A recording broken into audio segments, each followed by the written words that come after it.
Hello et bienvenue sur les réseaux de neurones convolutionnels. Alors, on a défini dans la précédente vidéo notre réseau de neurones convolutionnels.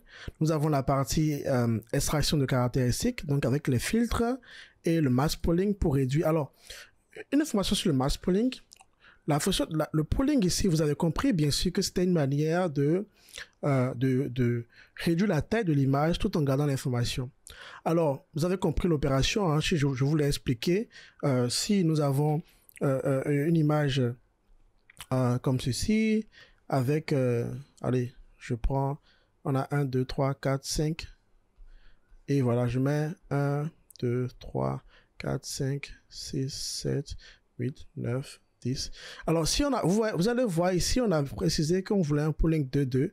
Donc, du coup, ça veut dire qu'on a en fait une matrice de taille 2 comme ceci. Alors, quand on la met là, comme ceci, et je vous ai dit qu'on prend le maximum, c'est ça le mask pooling. Donc, ici, le maximum, c'est 7. Mais il y a aussi le average pooling. On peut faire la moyenne tout simplement et mettre ça dans le output. On peut faire la moyenne aussi, ok?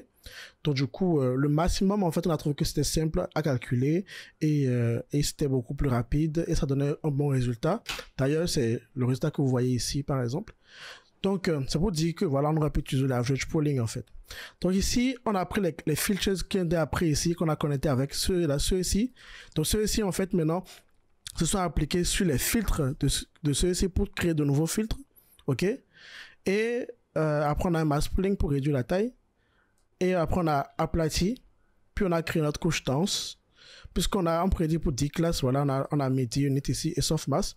Et maintenant, nous allons entraîner ce réseau-là, ce réseau de neurones. Donc, je vais faire modèle.fit. Donc, on va sauvegarder le résultat dans H, le history dans H. Donc, on va dire modèle fit et on va lui donner les training images. Donc, training images. Puis ensuite, training labels. Puis, on va entraîner pour, allez, mettons 50 époques, mais on va utiliser les callbacks. Si vous vous rappelez bien sûr des callbacks. Et validation data, on va évaluer la performance du modèle sur les tests images et test labels. Ok, donc pour les callbacks, si vous vous rappelez bien, on a appris les callbacks.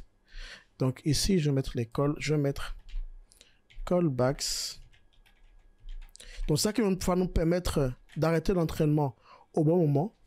Donc je vais les copier ici. Donc par exemple, j'aurai le modèle checkpoint. Donc pour sauvegarder le meilleur résultat à chaque fois. Donc ça, je vais le créer ici. Donc, tf.keras.callbacks.model checkpoint. Et le deuxième, c'est quoi? C'est le early stopping. C'est le early stopping, c'est ça ici. Donc, je vais le copier. Et alors, le file path, il faut que... Bon, alors, je mets d'abord ceci. Donc, ça, c'est pour le level accuracy. On attend 2 fois seulement. Alors, mettons 3 pour être bien. Et donc, on va attendre que ceci ne s'améliore pas pendant 3 époques pour s'arrêter. Et ici, il me demande le path. Alors, on va sauvegarder le modèle qui va s'appeler best model. Alors, best model.h5. Voilà. Et donc, du coup, on va mettre ces callbacks dans la liste ici. Donc, modèle CKP et le stop. Voilà. Et donc là, maintenant, on peut entraîner notre modèle. On n'a pas compilé. On n'a pas compilé. Quelle erreur. Alors, on va compiler notre modèle. Modèle.compile. On n'a pas défini le loss, tout ça. Alors, l'optimizer. On peut utiliser un SGD, simplement. Donc, ou on peut utiliser un Adam. Alors, on a déjà vu l'optimizer Adam. Et on va mettre le loss. On a vu que c'était quoi? Que c'était categorical cross entropy, qu'on a bien expliqué dans la partie précédente.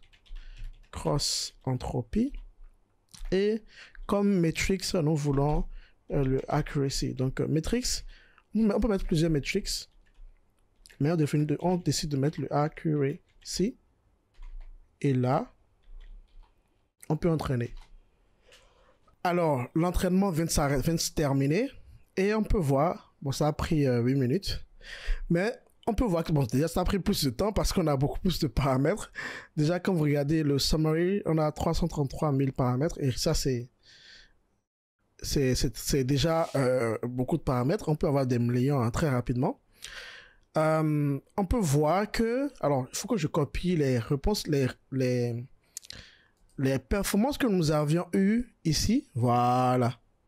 Donc, voici ce que nous avions eu comme performance. On va le comparer à la performance ici désormais. Alors, là, on a le modèle qui s'est arrêté à l'époque 7. N'oublions pas qu'on avait une patience de 3. Ça veut dire qu'il a attendu 3 fois. Il n'y a pas d'amélioration du val accuracy. Donc, on peut voir que c'est à ce niveau-là qu'on a eu le meilleur modèle. Donc, voilà. Et je vais le copier là. Donc, je vais mettre CNN et 2 points. Vous voyez, on a utilisé le cross entropy loss. Hein. On a un loss qui est beau. Alors, le meilleur résultat qu'on avait eu juste là, c'était le 8847 ici, avec un modèle complexe. Et vous voyez, désormais, on est passé à 91% de performance, ce qui est vraiment très, très bien. Et le loss, ici, il était à 24, là, il est à 18. Ici, là, sur les données d'entraînement, c'était 91, et là, c'est 93, donc c'est meilleur. Le val loss c'était 0,32, là c'est 0,22. On a vraiment fait mieux avec les CNN. Donc voilà, c'était vraiment le but, c'était de vous expliquer cela. Dans la prochaine vidéo, on va faire récapitulatif rapidement de tout ce qu'on a appris jusque-là. Et après, nous allons appliquer tout ça sur une dataset réelle. Parce que là, les données, je les ai toujours importées depuis TensorFlow. C'est parfait, tout est beau. Mais ce n'est pas souvent le cas. Donc, nous allons faire récap d'abord. Puis nous allons essayer d'appliquer tout ceci sur des données un peu plus complexes et des données réelles. Allons-y.